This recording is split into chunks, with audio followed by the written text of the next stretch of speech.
of a more coordinated effort? Was this a singular attack, or was he part of a cell that could be leading more attacks down the road?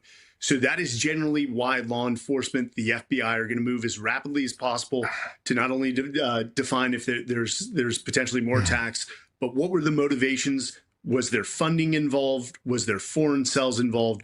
There's a lot of questions they need to move on quickly, and hence that is why they're moving with speed. Now, I want to read the statement from Senate Majority Leader John Thune. He posted on X, grateful for the Secret Service and the agents' decisive actions to protect President Trump and everyone at and around the White House this evening. Kimberly and I are praying for the safety and security of those who were in harm's way. Now, Randy, our reporter, Mari, had said that the roads were still blocked off. She was showing us different streets and different angles. It looks like it's going kind of far because she was about a block away from where this apparently occurred. So do they tend to block off more area than was the immediate area where incidents occurred? Yes. Once you lose control of the scene, you've lost control of the scene. So they want to set the perimeter out as far as possible to control the egress and also to look for any possible evidence that might be in the area. You know, they'll be looking for any discarded items that the suspect may have thrown away. They'll be looking for any rounds that were fired. They'll be looking for any evidence that might be within that perimeter. So once you lose control of that perimeter, you can't get it back. Better to have a wider area and then close it down. Remember, you also have multiple jurisdictions here. You know, the FBI is going to be taking over an investigation, but still you have Secret Service, you have Washington Metro PD, you have Capitol Police, you got a lot of different agencies here. And so you have to coordinate all of those agencies and their different areas of responsibilities. Now, you just mentioned a lot of the different agencies we're seeing now on screen, a group of people here which potentially are from the different agencies. I don't know if they're bystanders or not. I wouldn't think there would be bystanders that close. We're seeing the crisscross tape and one individual inside of the tape looking around. Mike, can you talk to us a little bit about what we're seeing here and what they could be doing? Yes, absolutely. So this is part of the follow-on investigation. One, you know, the sensitive site exploitation. They're going to be very sensitive with this evidence. One, they don't want to contaminate it for possible clues to lead to any follow-on investigations. But you know, to the gentleman's point, you know, the cooperation between this many entities has only strengthened since 9/11, where there used to be, you know, very concrete silos. You know, our organizations, all three-letter agencies, all law enforcement, work very well together now because they each bring different strengths and they overlap each other's weaknesses. And they know together, collectively, that they can close the loop on the questions that they have, the evidence that they have, and ultimately, you know, frame up why this was conducted, the motivations behind it, if there's anything that requires further investigation. But always love to see multiple organizations on site working together to bring all of their capabilities to bear in an incident like this. Now we have another statement. This one's from Speaker Mike Johnson. He says, we are grateful for our brave Secret Service agents who took quick, decisive action to protect President Trump, and our prayers are with the victims of tonight's senseless shooting for a speedy recovery. Our law enforcement officers run into harm's way each day to keep us safe, and they deserve our unwavering support. Randy, your response to that? Well, I couldn't agree more. I wish that it didn't take an act of violence and seeing our law enforcement in harm's way to get the attention of our political leadership. The fact of the matter is that when you see an incident like this take place with the visibility in front of the White House, it really brings to bear the harsh realities of law enforcement, and that is that They are in harm's way. They are the uniformed, especially the uniformed officers. They are the most visible aspects of our government. And of course, they are the law enforcement. They are the law enforcement. So they are open targets. And they have to, here's the thing. When you're involved in a critical incident, especially a gunfight like took place here today, you're reactive. The individual who made the attack today, who opened fire on these officers first, he knew what he was going to do. The law enforcement officers have to react to that, and there's always a danger, because in reacting to a critical incident like this, the suspect has the advantage when it comes down to opening fire first. And happily, in this particular instance, the officers acted professionally.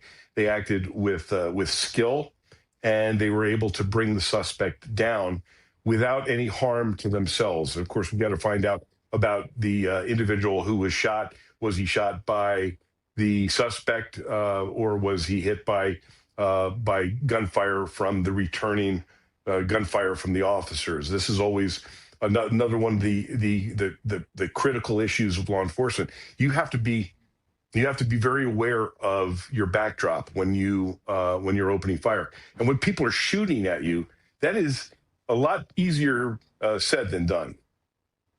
Now, we've seen here that Speaker Mike Johnson talks about our law enforcement running into harm's way each day to keep us safe. So, Mike, how important is it for us to understand the risks that they take, and for us to support law enforcement, not just at the White House, but across the country?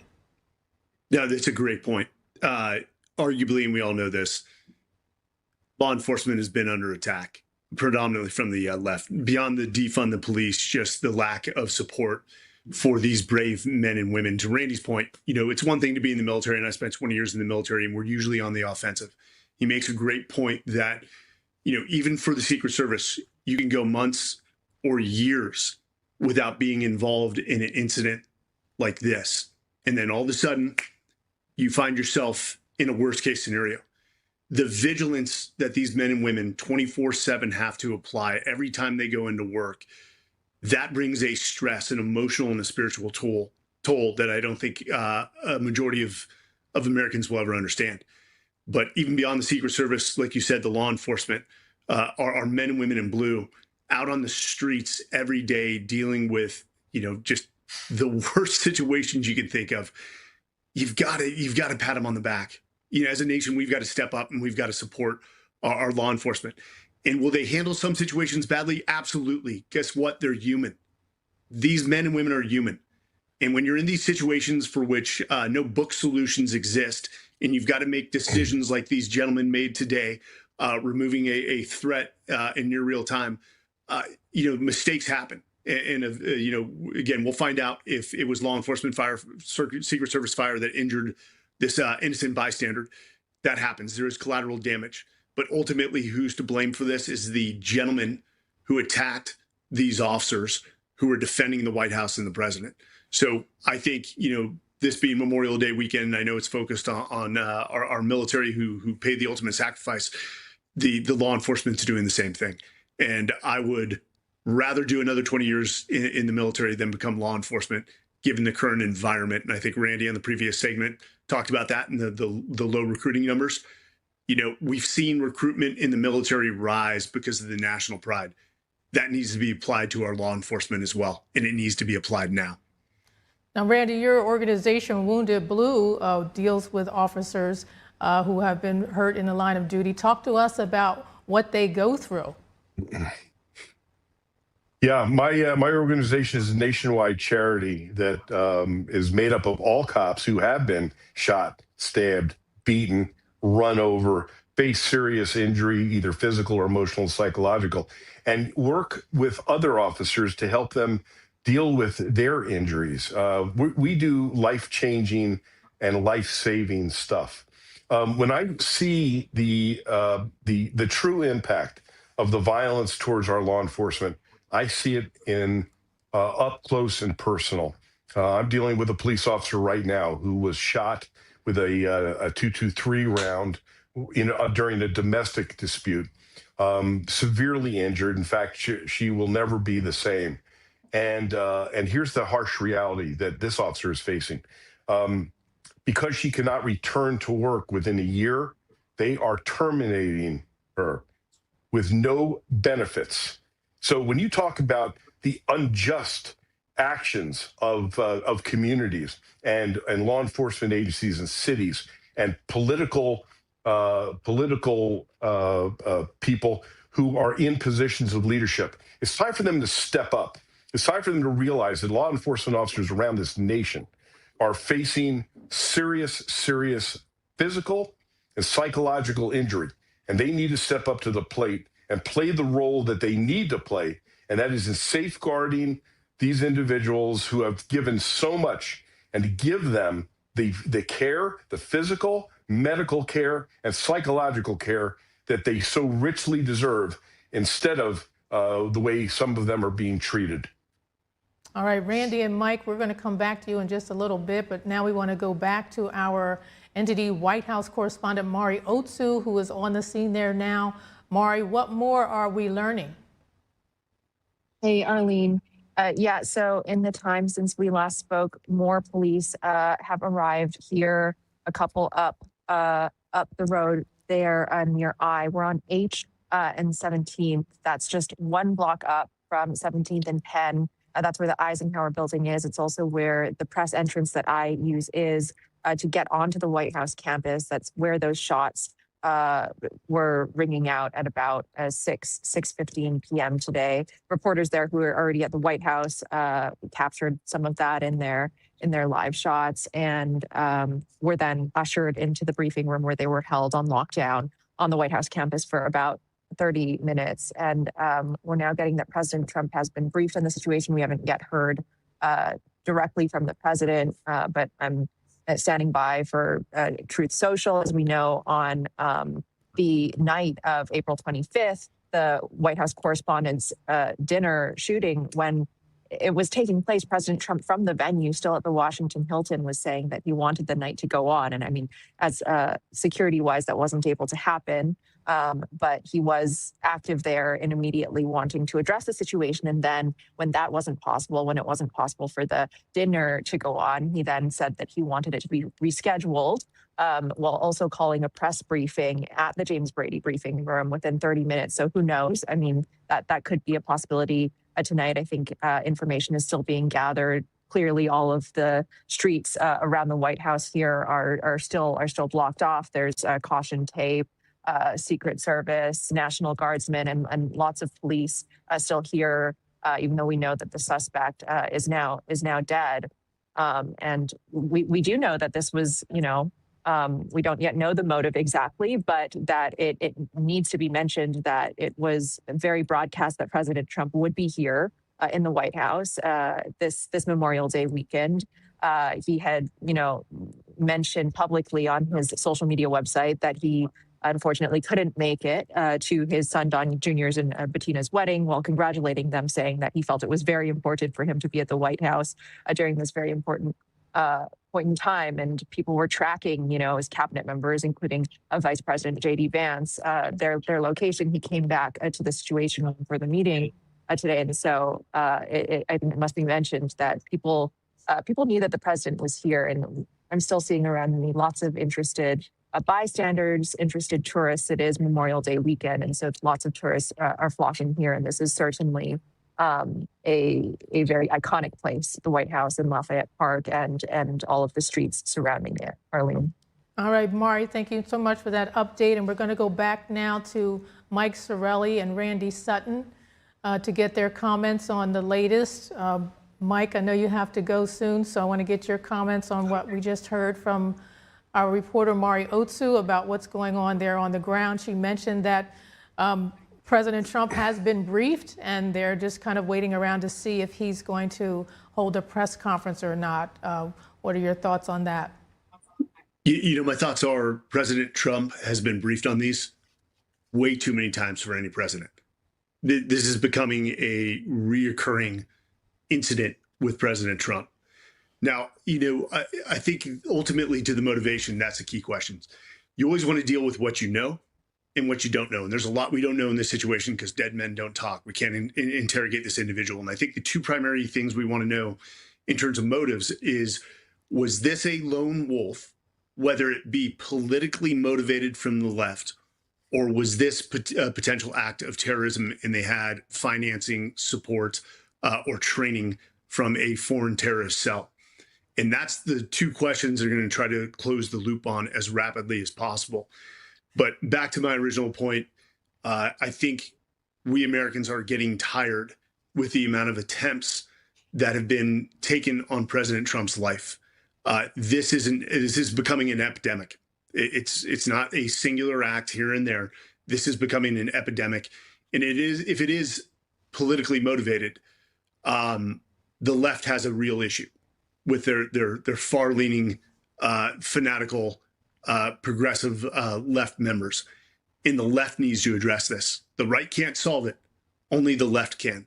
With their rhetoric, with what they're promoting, stop calling people Nazis. And that's what's extremely troublesome to me. Mike, I know you have to go, so before you leave, I want to get your final thoughts on this, given that it is Memorial Day weekend. Yeah, I think that makes it even it stings a little more. I'm glad that the law enforcement, the Secret Service in this case, is okay. I'm glad they eliminated the threat as rapidly as they did. That is a testament to their training. That's a testament to the character of these men and women. And again, my prayers go out to this innocent bystander that was struck. We'll learn more about that as the information comes in. Hopefully they are still alive. And if they are, we wish a speedy recovery. Unfortunately, when you have incidents like this, instigated by this perpetrator, it's unfortunate when innocent bystanders, the collateral damage, as we say, happens. And that's a byproduct of it. Same thing at war. But I cannot applaud the Secret Service and the law enforcement enough. And, as we wait, more information will come out to close the motivation behind this. But I can't thank you guys enough for having me. And again, God bless our men and women in blue. All right, Mike Sorelli, thanks so much for coming on. Thank you. Okay, Randy, I want to go back to you. We have a statement here from a Democratic lawmaker that condemns political violence. Congresswoman Betty McCollum from Minnesota. She says, "I'm grateful for the swift response by Secret Service to the shooting that took place near the White House this evening. The sudden rise in political violence we have seen in recent years is unacceptable. We must unite behind a common belief that our differences should be resolved at the ballot box." What's your comment to that?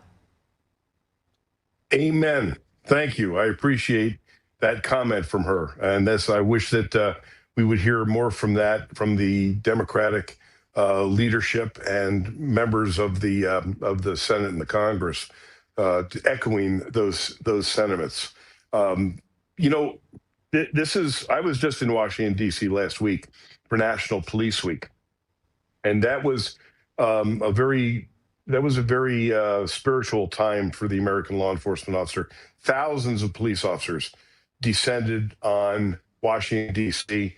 to pay homage to those men and women who have given their lives in the line of duty.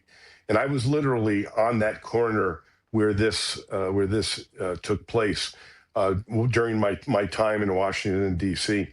And it was a moment when I was there on the National Mall when I witnessed about 20,000 American law enforcement officers raise candles while the names of the officers who were killed in the line of duty last year were read aloud. And I can tell you that the American law enforcement community is solidly behind every one of these men and women who were forced to defend their lives today. And they understand that tomorrow it may be them that is forced to use their firearms to save either their own lives, the lives of the community that they serve, or anyone in the political machine. All right, Randy, we're going to show some footage now of officers responding to the incident If we take a look at it here, we want to get your response to what we're seeing. It looks like it's one of the injured people that they're helping. I don't know if it's the suspect or if it's the bystander. Okay, well, I'm being told it's the bystander. What is your reaction to what we're seeing? Yeah, I would say it's the bystander, because if it was a suspect, they'd have handcuffs on him. First thing you do when you have a suspect who is down is you have to make sure that that individual is secured. So that looks to me like they are trying to take care of someone who was an innocent. You know, this is part of the harsh reality of law enforcement, and that is that when you are in a critical incident, and that's what we call things like a gunfight, a shooting is all comes under the umbrella of critical incident. You're forced to make decisions in literal milliseconds that may have ramifications for decades to come. And this is part of the reality of being a police officer. It is very difficult to train effectively for critical incidents. You do your very best. You try and learn your weapons. You try to go to the range. You try to prepare yourself physically and mentally and emotionally for these critical incidents. But when these incidents do occur, they have far-ranging effects, not just on the individual officer, but their families, the families of those who have been affected. In this particular case, we have an innocent who is struck, and this is going to affect hundreds of people, not just those who are struck by gunfire or the people who actually open fire. This is going to have ramifications on their families as well. So this is something that that police officers train for, but you can train and train and train until you actually live through an experience like this. It's very difficult to explain it. Yeah, and as you say, they have to make a split-second decision. They have to react quickly, and we know this is Memorial Day weekend. As our reporter Mariotsu said, there are a lot of people milling around there now. They're curious. They're tourists, maybe, maybe locals as well. You know, they start to gather around. They want to see what's going on, and we don't know, how many people were out there when this incident happened.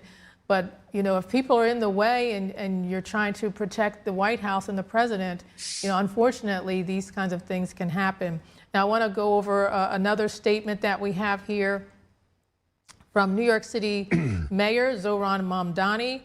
He says, "I'm horrified that gunshots have been fired near the White House and grateful to the Secret Service for their swift response.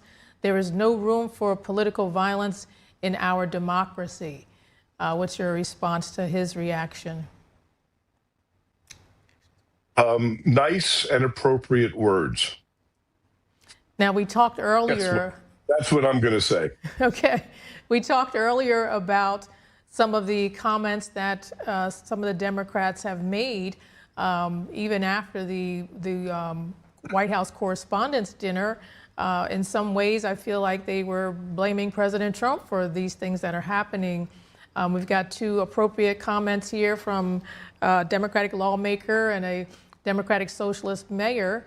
What are you expecting maybe tomorrow from some of the Democratic lawmakers? Are you expecting their comments to get a little less appropriate?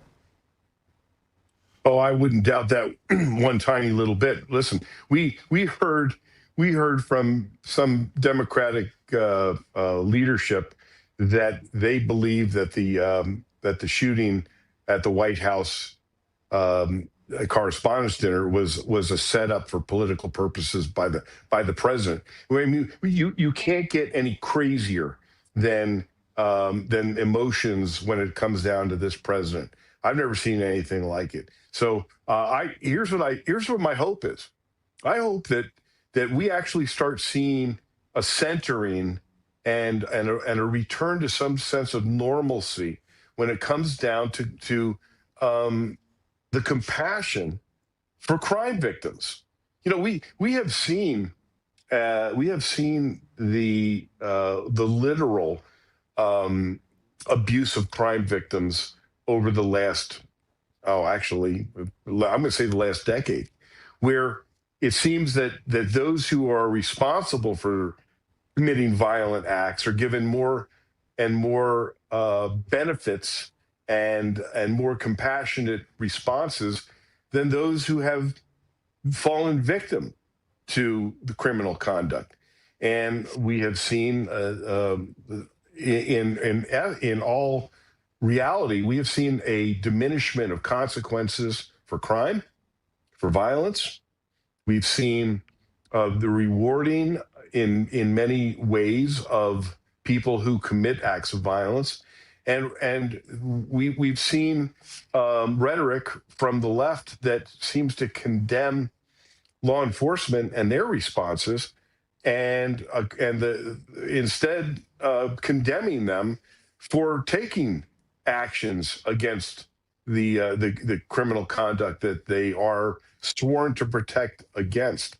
So we've seen a lot of changes in the criminal justice system in the last, I'm going to say, it's actually more, but I'm going to say 10 years, where we have seen an incredible change that has made the streets less safe for citizens. In this particular case, less safe for the President of the United States as well. All right, Randy, thank you so much for your comments. We're now going to bring in Lieutenant Colonel Darren Gobb. He's an NTD contributor. Lieutenant Colonel Gobb, we want to get your comments on everything happening so far overall, but particularly about what the Secret Service reported that an individual approached. He removed a weapon from his bag and began firing at posted officers. Yeah, that in and of itself tells a bit of a story, because if you're going to be part of an organized crime unit or even a terrorist unit, this is not what that looks like. This looks more like either a lone wolf motivated actor, or, as some of the initial reports I'm hearing, about somebody with a history of mental illness, which is no excuse, but could just be a factor and a fact involved. And so ultimately what it comes down to is you've got a person who's going to throw some rounds out of a pistol at the White House, which is one of the most defended buildings on the planet, frankly, a place that I have worked, where I've worked with the Secret Service. I'm familiar with how the area is secured from the visible to the invisible. And if you're going to do that, and that's all you're going to do, your odds of success are near zero. So the reporting is yet to determine, motivations and exact ID, things like that. But I suspect you're going to find out that this person probably had some issues, may have been motivated by some of the things he's heard in the news, or a lone wolf style person. But how they did it meant that they kind of knew that there was very little to no chance of any kind of success other than to get some notoriety and attention. Now, Randy and I were talking earlier about some of the responses from a Democratic lawmaker, Congresswoman Betty McCollum, and also from the New York City Mayor, Zohran Mamdani. He said that they were, appropriate comments to make. But in your opinion, do you think that the comments could escalate as the days go on? Because we did hear some more inappropriate, maybe, comments made by some of the Democratic lawmakers after the Washington White House Correspondents' Dinner. Yeah, it wouldn't surprise me if they did. They're looking for anything often just to be able to cast aspersions on what happened and try to blame somebody other than the actual perpetrator of the crime. That's an unfortunate reality in our nation these days, and it's not purely a Democrat thing. Obviously, both parties at times can be a part of this if they're not careful. So I think for these officials to come out and say something this early and appropriate is at least a decent start, but I wouldn't put it past the usual, I guess, cast of characters to start turning this into something that it is not, especially if the information isn't right there up front in front of everybody all the time, because people are just going to fill in what they don't know on their own and turn it into something that it isn't, and all too often. And then they're going to try to use it to score political points, to try to get on camera or something like that. I certainly hope it doesn't happen. It does a disservice to those who are in charge of the security around the White House and to those who responded. And frankly, it can do a bit of a disservice potentially to the person who was killed and whatever the situation is there too. Often these folks talk before they know what is actual fact on the ground. All right, Randy, I know you have to get going, but before you leave, I want to get your final thoughts on this incident and what's progressed so far, given that this is Memorial Day weekend. Well, I think it's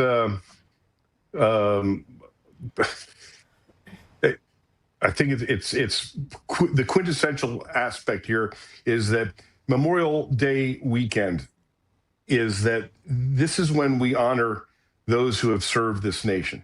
And these officers who were in harm's way today, they are individuals, they're not military, they are law enforcement, they are servants of this nation. And today they acted with honor. They acted with courage, with bravery, and with competence. And every American can be proud of them. I know that I am. All right, Randy Sutton, thank you so much for your words and for coming on tonight. Thank you. Okay, Lieutenant Colonel Gobb, I want to go back to you to some of the statements that we've gotten. We've gotten a statement from the House Republican Conference. It says, thank God President Trump is safe. Endless gratitude to the Secret Service for their immediate heroic response. Political violence has to stop. House Majority Leader Steve Scalise saying violence is never the answer. Your thoughts on that? Well, first of all, of course, we're glad that everybody's safe regardless of who they are. But it's a little early to say that this was a specific target against Trump himself, even if that's not what was intended. That's how many will hear that. And I think a generic statement like some of those is appropriate, but to read too much into motivations and intentions at this point is too early. Certainly, ultimately, though, what I'm really happy about, though, and as always, is when the security teams and the people who are serving around the White House and in the greater D.C. area in general, when things work out the way they're supposed to, when they have to. It's unfortunately that it had to happen in the first place, but nevertheless, those procedures were put into place. They reacted appropriately, from what I can tell, to a threat at the White House perimeter. And I think this story will be fairly short-lived after we hear about some of the facts about the person involved. We'll see. But I have no doubt we'll get some more statements coming. But so far, those are generally appropriate. And I would say that more than just President Trump, I'm glad that everybody in the White House staff and everybody around there is also safe. And as you said, we don't know whether or not President Trump was the target. But as House Majority Leader Steve Scalise said, violence is never the answer. They're saying political violence has to stop. We don't know if it was politically motivated or not, but just the fact that there's this kind of violence happening, whether it's directed at President Trump or not. Do you agree that, of course, this has to stop, but what can we do? What can the president do or Congress or anyone do to stop people from continuing to just take matters up in their own hands? I wish there was an easy button answer to all that, of course. But our society in general has gone down the route of accepting and oftentimes advocating violence, defending the violent, and accusing victims. That's all too frequent. So the general answer, of course, that violence is never the answer, that is true. That will always be true. But the question then becomes, what motivated them in the first place? Whether this be political violence or whether it is mental instability, and this just happened to come together at this moment, in this time, in this place, maybe. But it's unfortunate that we're at a place in our society now where there's so much hatred and advocacy for violence out there on multiple different outlets, that sometimes people play out on that, and that is unfortunate, and sadly, I don't think it's going to be the end. Now we have another statement here from Republican Congressman Brian Babin from Texas. He says, as we wait for more information, one thing is clear: the culture of political violence in this country must end. Thankful President Trump is safe and praying for everyone involved, including the innocent bystander reportedly in critical condition and the brave Secret Service agents who rushed into action. So again, a very similar response as the others that we've gotten. We talked earlier to our reporter there on the ground, Mari Otsu, about what she was seeing. She talked about how more law enforcement seemed to be coming on the scene, and she talked about President Trump being briefed about this. And we know after the White House Correspondents' Dinner incident, he did hold a press conference. Would it be appropriate for him to hold a press conference on this incident, given that he seems to be pretty busy? Now, for this one, I'd probably wait for some more of the facts to come out before I would hold a press conference by the president and use the president's time to do so. This could certainly be handled by Capitol Police or some agency if they decide to delegate to them to update people on what exactly happened. But I don't think this is going to elevate itself to an opportunity for the president to respond to this. If he does, I think it would go more down the line of continuing to push for, stopping the political violence and the rhetoric again, rather than the specifics of this incident, unless something comes out that makes it very obvious that this was completely politically motivated and this guy was motivated by somebody else to do this. Other than that, I think he's got more than enough on his plate, and I don't think he would do a press conference. All right, Lieutenant Colonel Gobb, thank you so much for coming on this evening on this short notice. We appreciate all your comments, and you have a very good evening. You too. Thank you. And that concludes our breaking news coverage of the incident that happened today at the White House. Stay tuned for more information on this tomorrow and throughout the week as the developments unfold. I'm Arlene Richards. Good night.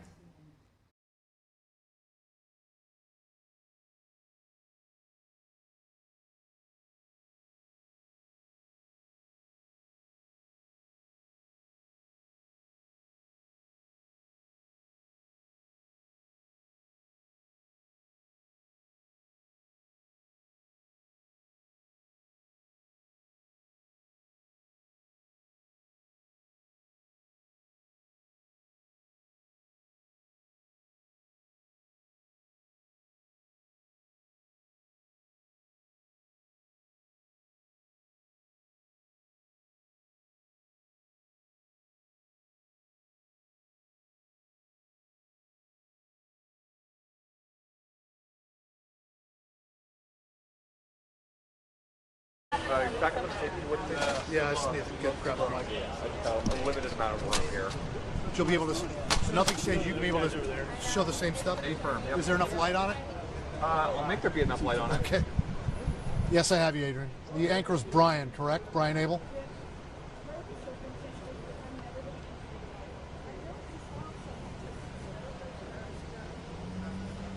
Okay, sounds good. Thank you.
That's okay. Fully already put my hand. I think they're letting people with cars out. That labor is going to work. Starbucks. Oh, never mind. So, yeah, the guy was thinking, they're like, you want to go Starbucks? Yeah. Andrew said there's no press conference, so. I'm taking full service because I told him. Oh, there you go. Whoa. Awesome. Maybe go get us all Coke. Leave my car in the Get us all garage the. overnight. What? I got legal parking. So, Are you going to have?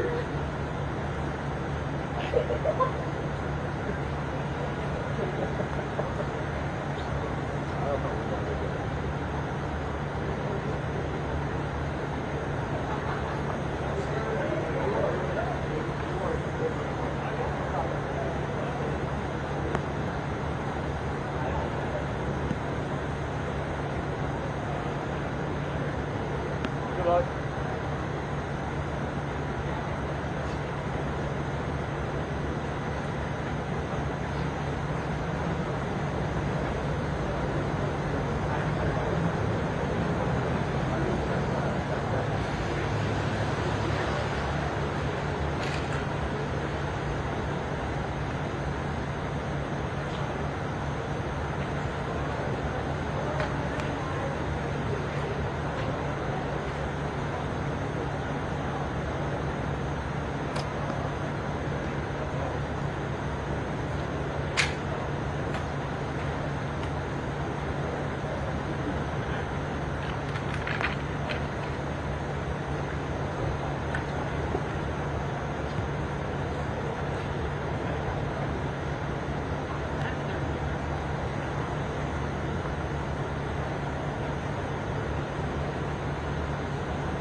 There was a shooting, two people are dead.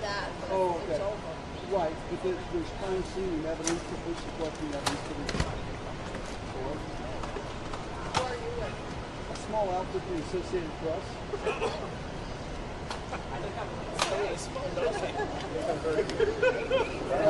Thank you. Yes, sir. I'm glad you picked up on the joke. You on, brother? Yeah. Be good. Who are you with again? Small outfit. Come on, we're new. That's a better perspective. I would disagree, but fair enough. This is my first day ever in DC. Congratulations.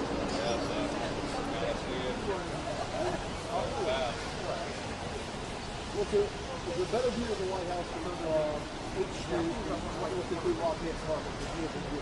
Yeah. So you're at Pennsylvania, go up a couple, 3 blocks, go that way, nicely right down the high. Are we allowed that close right now? Sure. Yeah. Okay, really? Yeah, yeah, you should be able to get to H. Okay, got it. If not, you can still see it from I as well. Come on. How old was the... Unknown. Wait. Never told us yet. So they may never. It's a Secret Service. They got secret in the name. I got that. Thank you. Y'all take care. Enjoy your trip. Thank you, sir. Cheers.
100 to 400 or 4.5.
not being so loud.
family.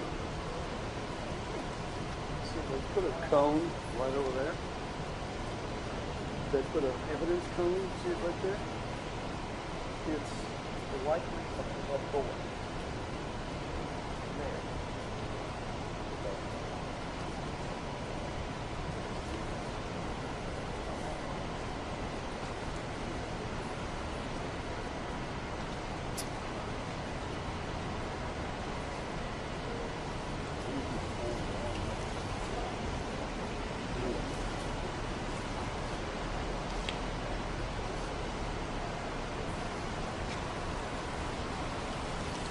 Sure.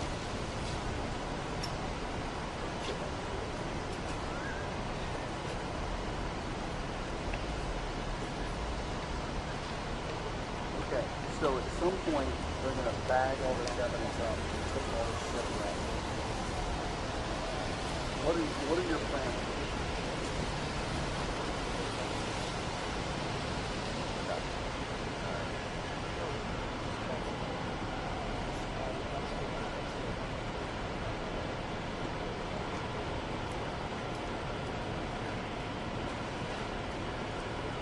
Yeah, I know. Unless they brought out light, it was really tough.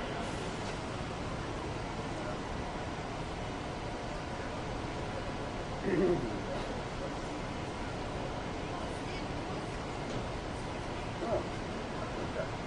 So, remember what I said. I told the lady from APTV that I just happened to lunch with. She's a very nice lady, and it was so nice. She got a New York Hero that happened to be here today. Since we met about a video anymore, except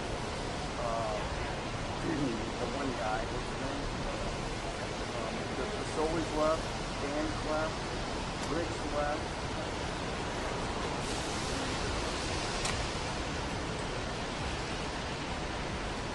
Well, no, what's his name is still there.